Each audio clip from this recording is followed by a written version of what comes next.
professor de Sociologia, e essa é uma aula voltada para os terceiros anos do EJA.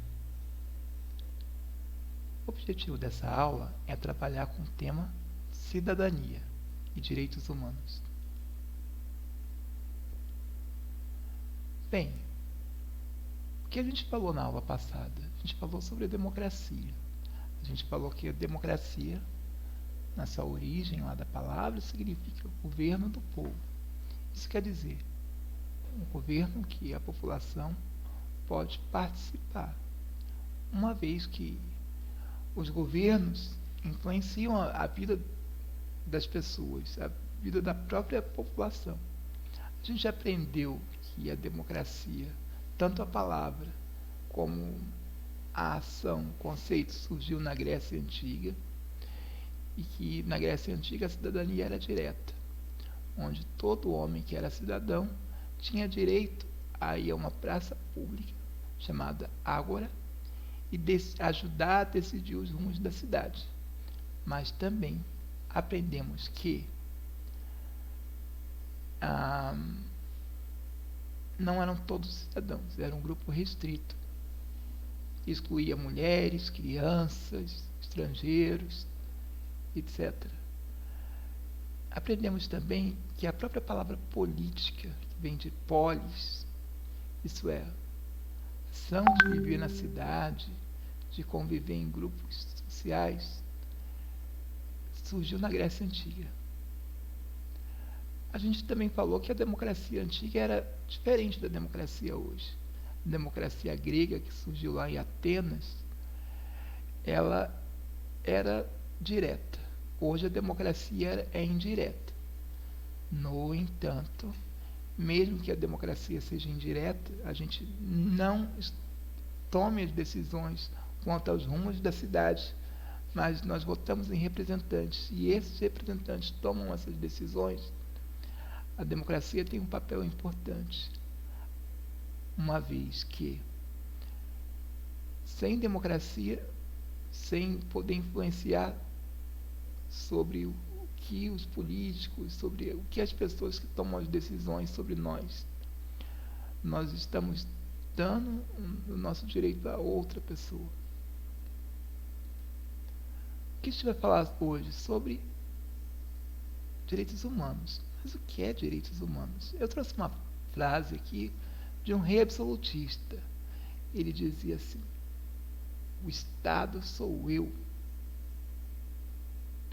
Então é uma frase de Luís XIV da França. E o que ele queria dizer? Ele não se importava em que as pessoas pensavam que o Estado, o governo, deveria se preocupar com o bem-estar da população. Ele estava preocupado com o bem-estar dele e do grupo de amigos.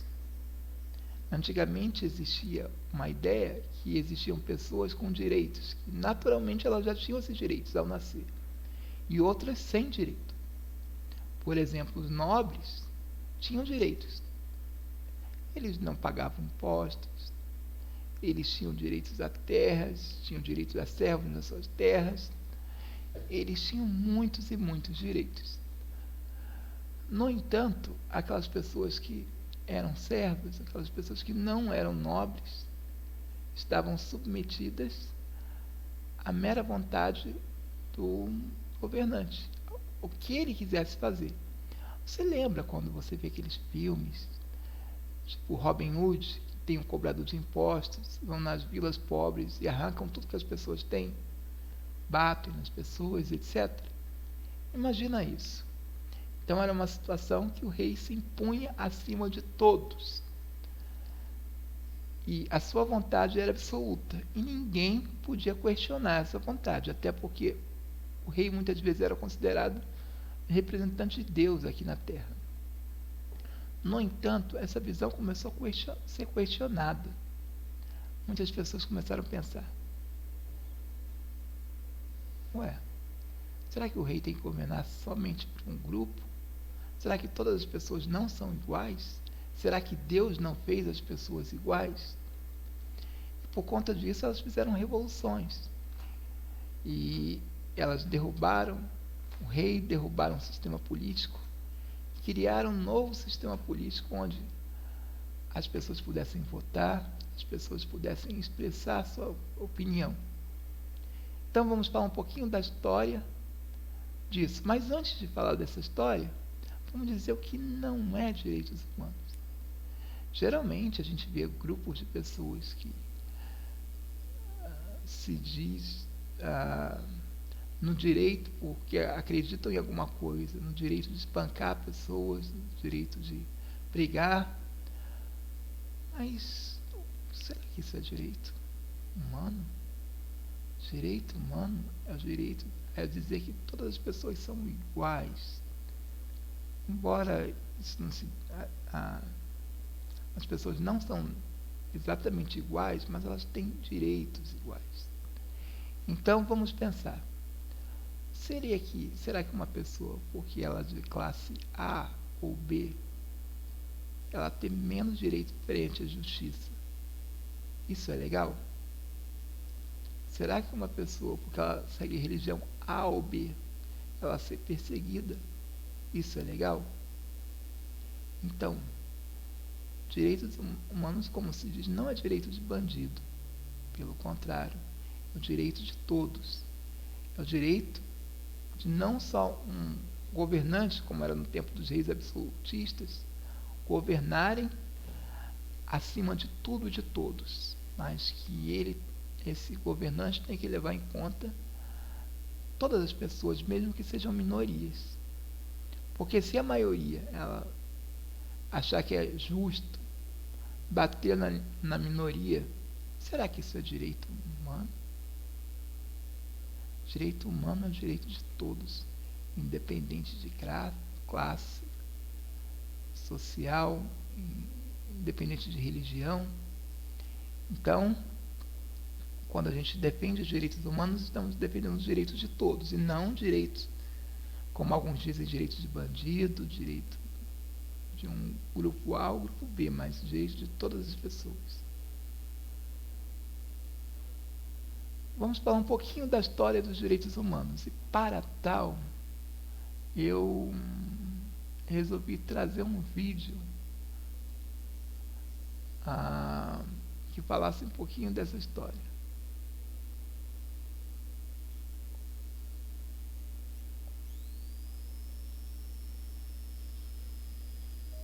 Opa, interrompo aqui um pouco.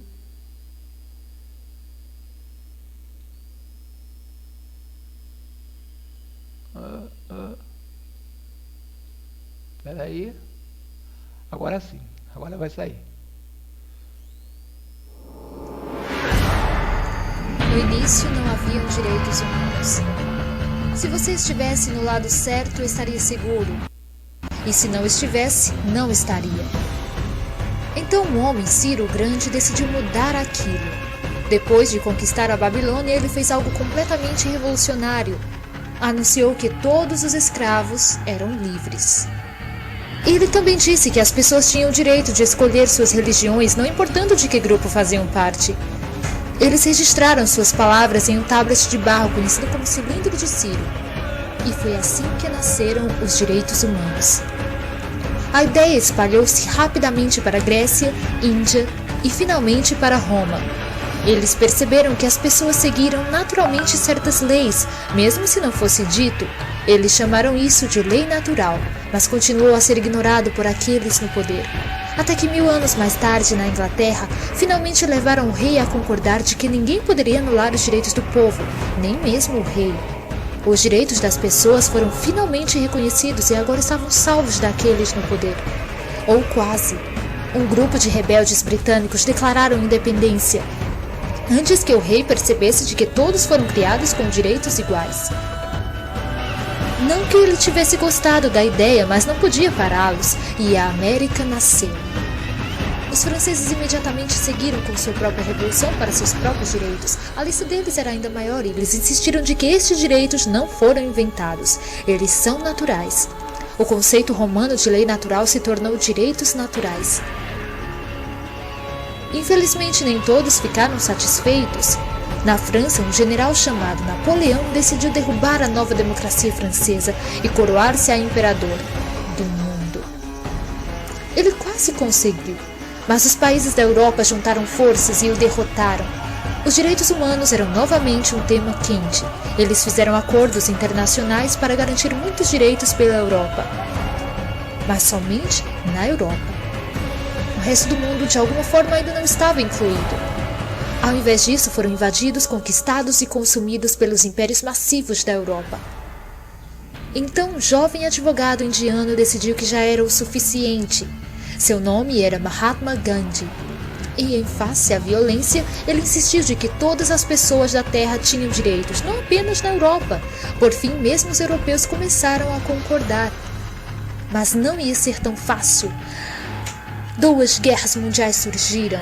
Hitler exterminou metade da população judaica da Terra, em campos de concentração terríveis. Ao todo, 9 milhões de pessoas morreram. Nunca os direitos humanos estiveram tão próximos da extinção.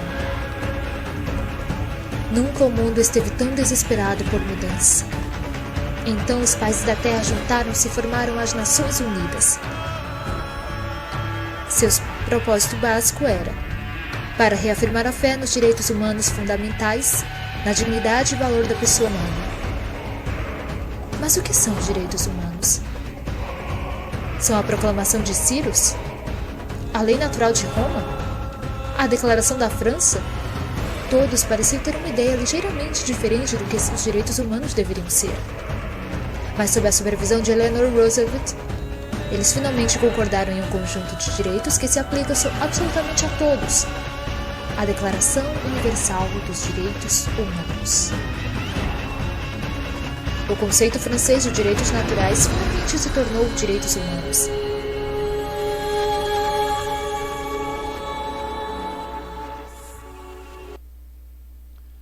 Bem, vamos à frente.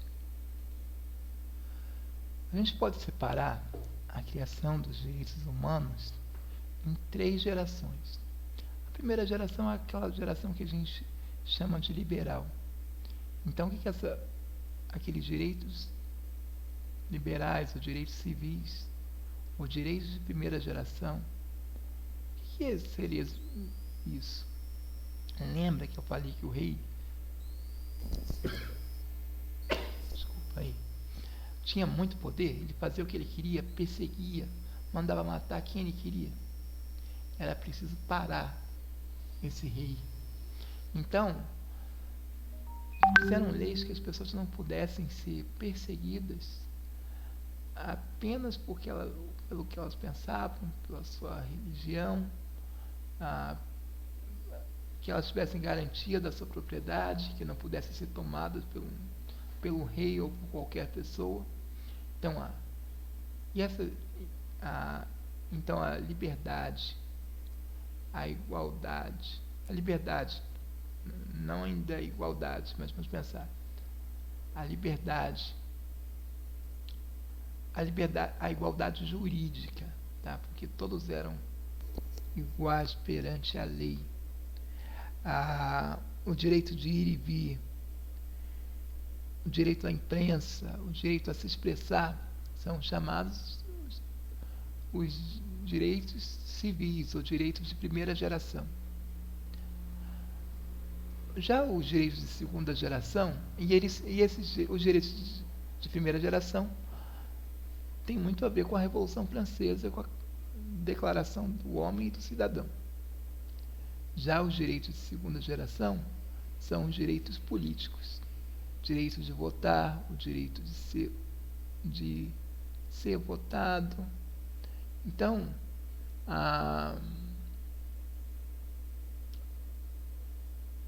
são direitos muito baseados no homem ter a capacidade de ser representado, votar e ser votado. A terceira geração é a geração dos direitos sociais. Direito à saúde, educação pública, direitos ao lazer, etc. E é importante dizer que essa terceira geração foi muito influenciada pela Declaração Universal dos Direitos Humanos. E o que foi essa declaração? A Declaração Universal dos Direitos Humanos, ela surge após a Segunda Guerra Mundial, pois a Segunda Guerra Mundial foi um momento extremo, onde a vida humana foi desvalorizada. Milhares de pessoas foram mortas, milhares de judeus. As pessoas simplesmente foram mortas. E para evitar que isso acontecesse, se criou primeiro a ONU, a Organização das Nações Unidas. E em 1940, isso em 1945. Em 1948, se cria a Declaração Universal dos Direitos Humanos, que é uma carta falando sobre alguns artigos que são direitos de todos os homens em todos os países, das pessoas que ratificaram aquele tratado. Mas e se um país não cumprir esse tratado de respeitar os direitos humanos? Existem alguns tribunais internacionais, e esse caso pode, se não for resolvido dentro do país, pode ir para um tribunal internacional. Um exemplo disso é a Lei Maria da Penha. Por que ela se chama Lei Maria da Penha? Uma mulher tinha sido chamada Maria da Penha, uma professora universitária, tinha sido perseguida, ela ficou paraplégica por causa da violência do seu marido contra ela. No entanto, ela foi em todos os tribunais e não conseguia uma condenação para ele. Foi em todos os campos jurídicos dentro do Brasil. Até que ela teve que recorrer num tribunal internacional. O Brasil foi penalizado por conta disso e teve que, como consequência, criar uma lei que tratasse dessa temática. Então a gente sabe agora a importância da Declaração Universal dos Direitos Humanos e a importância desses tribunais internacionais. Agora, direitos humanos hoje, muita gente, como eu repito, fala que direitos humanos é coisa para ladrão, para bandido. Os direitos humanos é para todos, independente se você é pobre, se você é rico. Um mínimo, você tem que ter o mínimo de direito, mesmo que uma pessoa não possa pagar um advogado.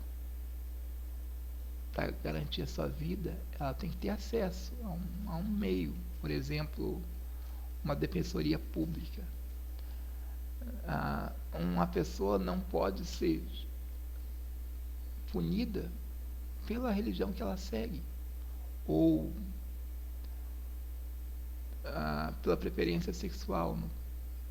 Então, tudo isso é direito humano e é direito para todos. Quando criticamos os direitos humanos, estamos criticando indiretamente os direitos de todos. Então, essa aula é uma aula de sensibilização da importância dos direitos humanos. E é isso, pessoal. Muito obrigado por assistir essa aula e até a próxima.